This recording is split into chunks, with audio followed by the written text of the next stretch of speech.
Assalamualaikum warahmatullahi wabarakatuh. Perkenalkan, nama saya Imam Ade Wahyudi, NIM saya 19622 01187. Saya dari kelas 6 Shift 3. Di sini saya akan melanjutkan membahas materi metode penelitian yang saya sudah bahas sebelumnya. Skala pengukuran ada nominal, ordinal, interval, rasio. Menurut Ridwan tahun 2009, halaman 7 sampai halaman 8. Data nominal atau nomi. Nominal artinya nama menunjukkan tanda atau label yang hanya untuk membedakan antara satu dengan yang lain. Contohnya jenis kelamin, agama, jenis pekerjaan, dan sebagainya. Ini dipakai untuk menghitung yaitu banyak pria, banyaknya yang hadir, dan sebagainya.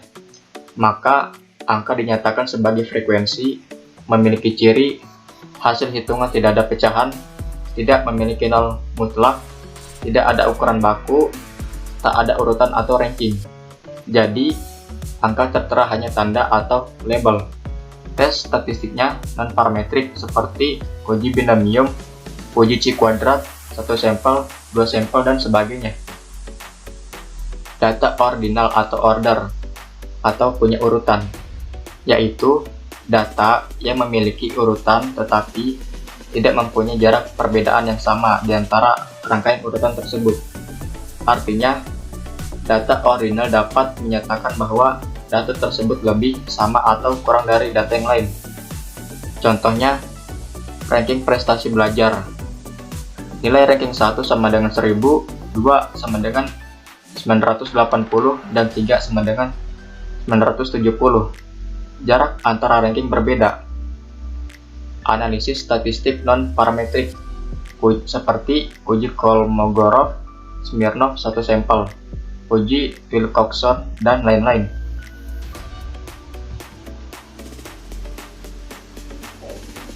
Selanjutnya, data interval. Data yang mempunyai perbedaan yang sama di antara rangkaian urutan tersebut, tapi tidak memiliki titik nol, absolut atau mutlak. Contohnya, data tes hasil belajar diberikan angka 4, 5, 6, 7, 8, 9, dan seterusnya. Jaraknya sama. Analisis statistik parametrik diantaranya uji T 2 sampel, uji ANOVA 1 jalur, 2 jalur, uji regresi.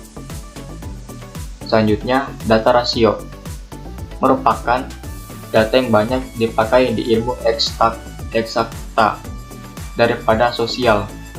Bisa menunjukkan adanya perbedaan tingkat, jarak, dan bisa diperbandingkan dan mempunyai titik nol absolut atau mutlak. Contohnya, suhu 20 derajat Celcius setengah dari suhu 40 derajat Celcius. Statistik parametrik. Sumber data, yaitu pengumpulan data bias dilakukan sebagai berikut. Wawancara atau angket. Sumber data berasal dari responden atau orang yang merespon atau menjawab pertanyaan peneliti. Selanjutnya, populasi. Respondennya adalah populasi. Selanjutnya, sampel atau purposive sampling. Respondennya ditentukan tidak semua. Selanjutnya, observasi. Pengamatan langsung. Data panel. Telah diketahui, data cross-section merupakan data yang dikumpulkan dalam satu waktu terhadap banyak individu. Sedangkan data time series adalah data yang dikumpulkan dari waktu ke waktu terhadap suatu individu. Data panel dikumpulkan dari data gabungan cross-section dan time series. Contohnya, data earning per share perusahaan yang terdaftar di BEI tahun 2000 sampai tahun 2014. Data jumlah kredit yang disalurkan seluruh bank di Indonesia tahun 2010 sampai tahun 2014.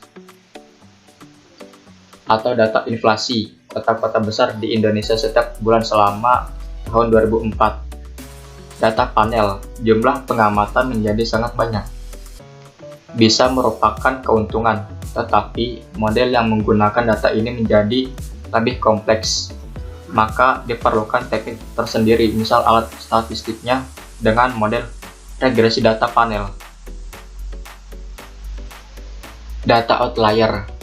Outlier adalah kasus atau data yang memiliki karakteristik unik yang terlihat sangat berbeda jauh dari observasi-observasi lainnya dan muncul dalam bentuk nilai ekstrim, baik untuk sebuah variabel tunggal atau variabel kombinasi.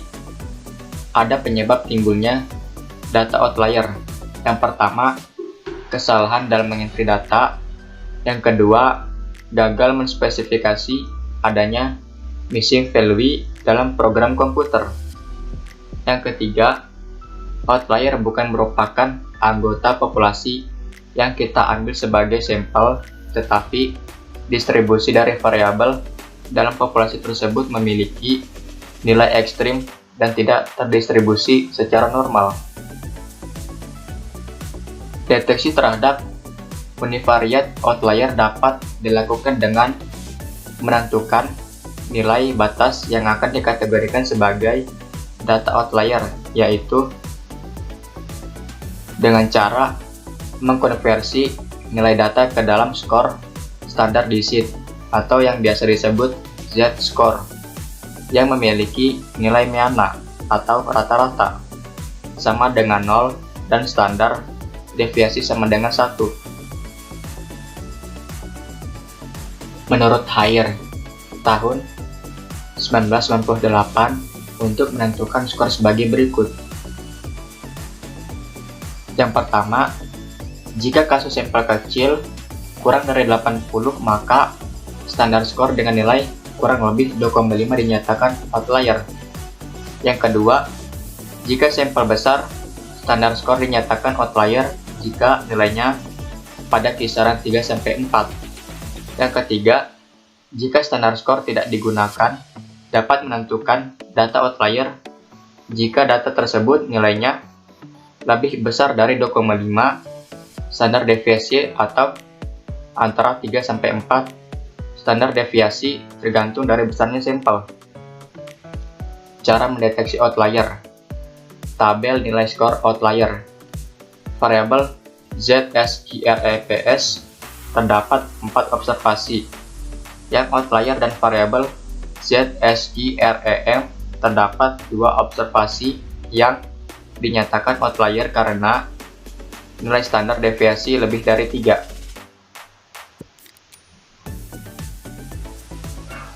Variabel dummy adalah variabel yang digunakan untuk mengkuantitatifkan variabel yang bersifat kualitatif, misalnya jenis kelamin, agama, periode.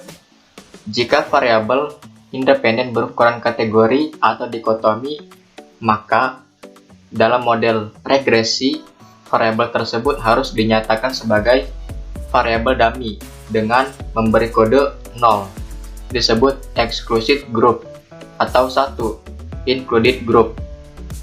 Menurut Mirror tahun 1990, variabel dummy dapat diinterpretasikan apabila variabel dummy secara statistik koefisien dummy signifikan.